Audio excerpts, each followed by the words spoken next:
ঢাকার ধামরাইয়ে intercity model school and কলেজের নবম বার্ষিক ক্রীড়া প্রতিযোগিতা ও পুরস্কার বিতরণী অনুষ্ঠান অনুষ্ঠিত হয়। ২১ জানুয়ারি মঙ্গলবার ধামরাইয়ের মহিষাসী মোহাম্মদী গার্ডেনে প্রধান শিক্ষক মোহাম্মদ তোফাজ্জল হোসেনের সভাপতিত্বে এই অনুষ্ঠান অনুষ্ঠিত হয়। এতে মোট ৩২টি ইভেন্টের মাধ্যমে প্রতিযোগিতায় বিজয়ীদের হাতে পুরস্কার তুলে দেওয়া হয়।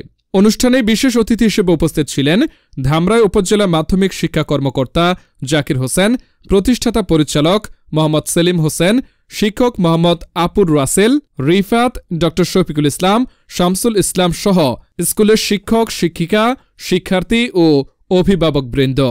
এই আয়োজনে শিক্ষার্থীদের মনোবল এবং শারীরিক সক্ষমতা বৃদ্ধি পায় এবং তারা একে অপরের সাথে সুসম্পর্ক ও পারস্পরিক সহযোগিতা গড়ে তোলে।